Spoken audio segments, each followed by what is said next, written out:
Quien está en línea es el doctor Alejandro Claver, Clavermaten. ¿Es así como lo pronuncio, doctor? Buen día. ¿Qué tal? Buen día. Sánchez Clavermaten. Ahí está. Usted es abogado, representa al testigo que se presentó en las últimas horas y que ha generado muchísima convulsión, ¿no? Por el caso de la desaparición de Julio López.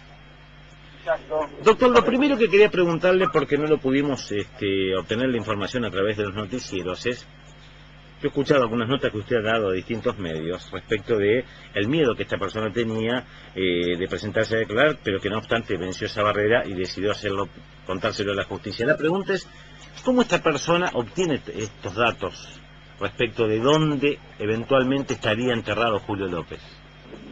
Bueno, le comento lo que le puedo decir. Obviamente cuando nosotros recibimos a esta persona en el estudio, esa persona fue un poco más amplia que lo que tuvo que ser luego cuando tuvo que dar el parte de la justicia. Y le digo esto porque el decreto 1548 de 2010 solamente pide el paradero, no pide información complementaria, que obviamente el fiscal de la causa o el juez general, el doctor Blanco, pueden luego profundizar la investigación, pero a partir del paradero.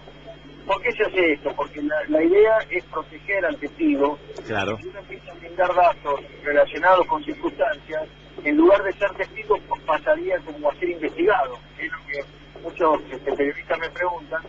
Están más enfocados en la persona del testigo que en el paradero. En realidad, el decreto dice claramente esto: el que tiene un dato, vivo o muerto, lo tiene que aportar individualizando el lugar correcto, concreto, lo más preciso posible de donde puede estar. Y el testigo hizo esto, exactamente eso. Claro, lo que usted dice, doctor, lo que usted dice resulta absolutamente lógico, ¿no? Porque hay que preservar la integridad de esta persona, sobre todo teniendo en cuenta que la suerte que corrió Julio López.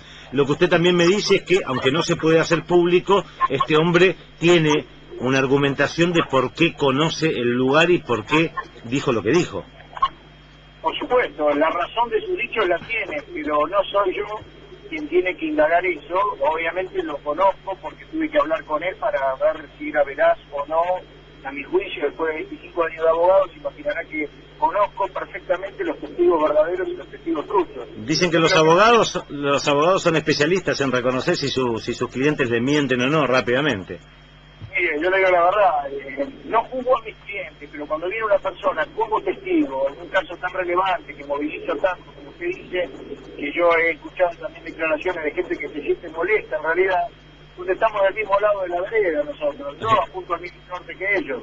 La diferencia es que yo no participo en esas causas como querellante, claro, porque no tuve participación. Claro. A raíz de enterarme de un dato de esta naturaleza, obviamente, luego de hacer una precarificación, lo agarro y lo pongo a disposición. Digo, esto es, ¿hacer o no hacer? ¿Qué hacemos? ¿Investigamos el dato o lo tiramos bajo la alfombra?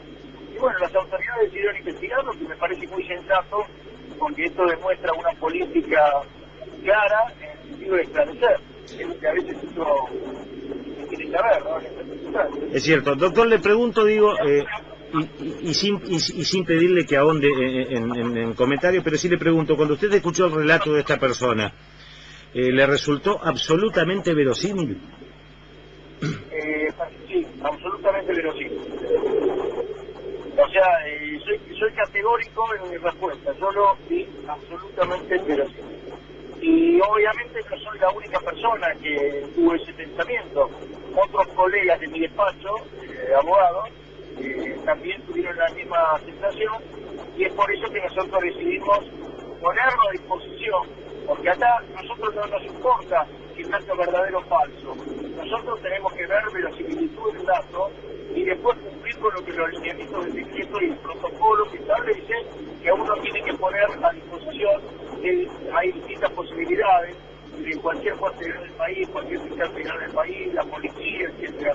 Como nosotros desconocemos quién es bueno y quién es malo, y el testigo tiene miedo, nos pareció prudente recurrir al ministro de Seguridad bonaerense, que realmente resultó el tema, y luego de también hacer un análisis de verosimilitud, justamente con otros funcionarios de su cartera, optamos por esto, que hicieron la declaración de la fiscalía.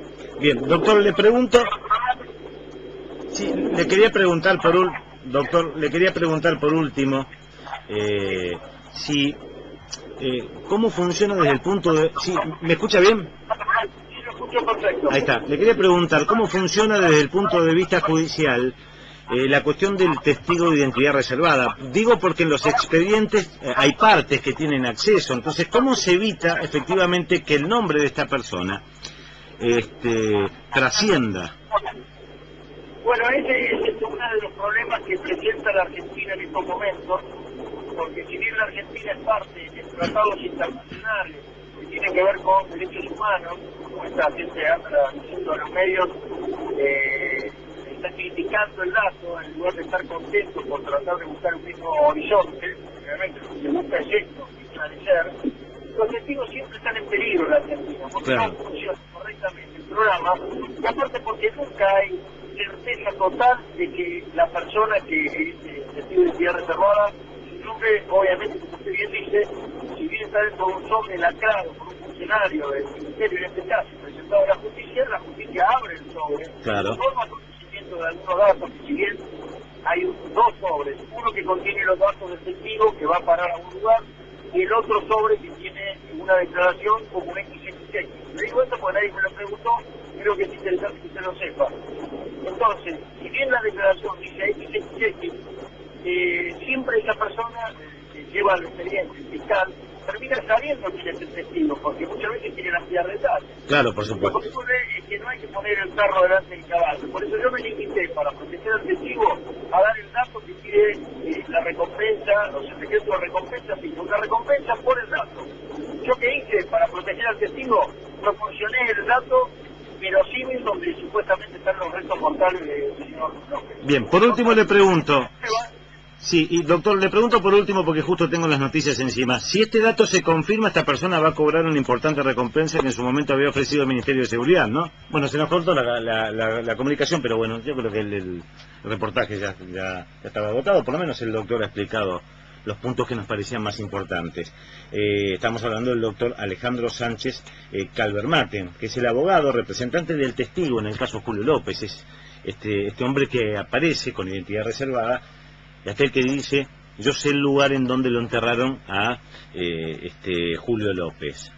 Vamos a ver finalmente qué es lo que ocurre. Ustedes saben que por estas horas se están realizando diferentes trabajos en el lugar en donde supuestamente está enterrado Julio López. Así que bueno, vamos a ver qué pasa finalmente. Tenemos las noticias encima, son las 8:31.